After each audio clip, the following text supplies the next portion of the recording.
नमस्कार दोस्तों, मेरा नाम है जितेंद्र सिंह और मैं आपके लिए लाया हूँ कुछ दिल दहला देने वाली रहस्यमय डरावनी कहानियाँ।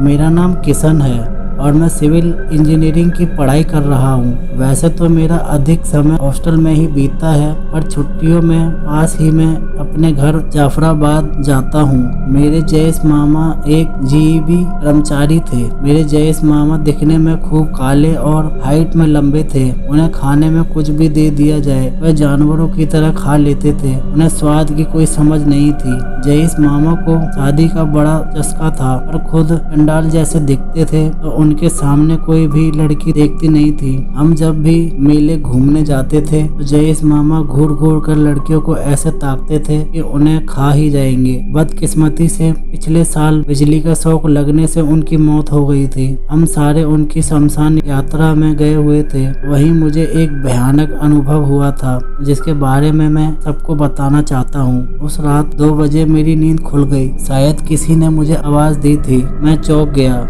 उठकर आसपास देखा तो कोई भी नहीं था। फिर से बत्ती बुझाकर मैं सो गया। तभी अचानक किसी ने फिर से मुझे मेरे नाम से पुकारा। इस बार मैंने गौर किया तो मुझे समझ आया कि यह तो जयेश मामा की आवाज थी। मुझे यकीन नहीं हुआ कि जयेश मामा की आवाज इतनी रात मुझे क्यों सुनाई दे रही है। कुछ देर बाद मैं फिर से सो गया। सोते सोते मेरी नजर खिड़की के बाहर गई। वहाँ जो मुझे दिखा उसे देखकर मैं तो चौंक गया। मेरे पसीने छूट गए। उस बिजली की तार पर जयेश मामा बैठे थे।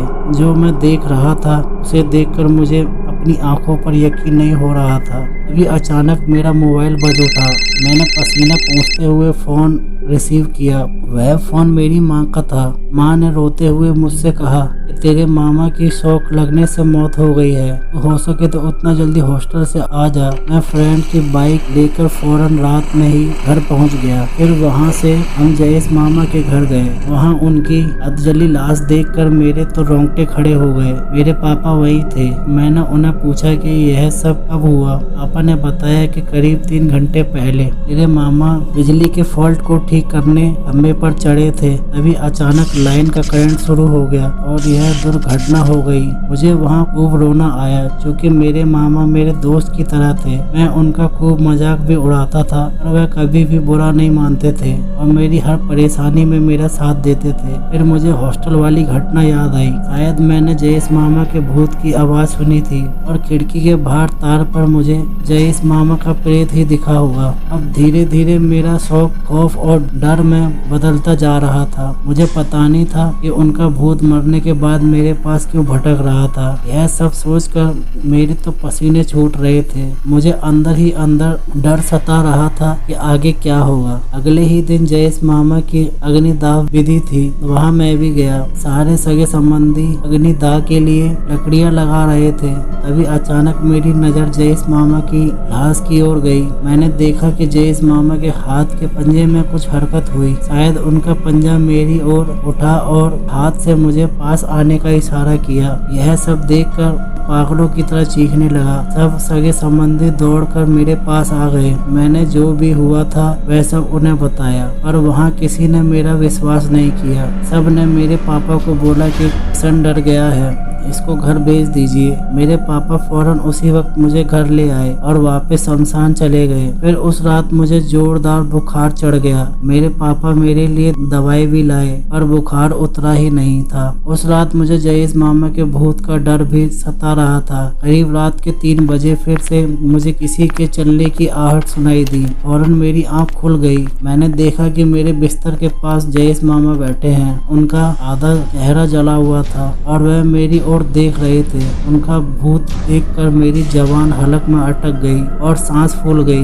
मैं बेतहासा कांपने लगा। मुझे समझ नहीं आ रहा था कि मेरे जयेश मामा का भूत हाथ धोकर मेरे पीछे क्यों पड़ा है। कुछ देर बाद जयेश मामा ने अपनी जेब में हाथ डाला और कुछ निकाल कर मेरे बिस्तर पर रखा। फिर अचानक उनका भूत एक झटके में वहां से गायब हो गया। मैं तो वह सब देखता ही रह गया और यकायक मेरा बुखार भी उतर गया। मैंने तुरंत बत्ती जलाई और बिस्तर पर देखा।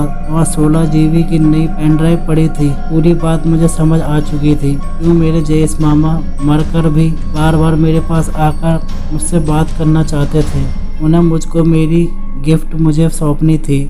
2-3 दिन पहले जयेश मामा मेरे हॉस्टल आए थे और मेरे एग्ज़ाम में अच्छे मार्क्स आने पर खुश होकर उन्होंने मुझसे वादा किया था कि वे मुझे नई पेन ड्राइव गिफ्ट करेंगे और हंसते हुए मैंने उन्हें हाँ कहा था कि इस बार कोई बहाना मत बनाना, मर भी जाओ तो भी मेरा गिफ्ट ज़रूर मुझ तक पहुंचा देना। मेरे जयेश मामा ने मरकर भी अपना वादा निभाया। उस दिन मुझे पता चला कि कुछ दिनों बाद मेरे जयेश मामा के साथ हमेशा के लिए छूट गया। उस दिन मुझे क्या पता था कि कुछ दिनों बाद मेरे जयेश मामा का साथ हमेशा के लिए छूट जाएगा।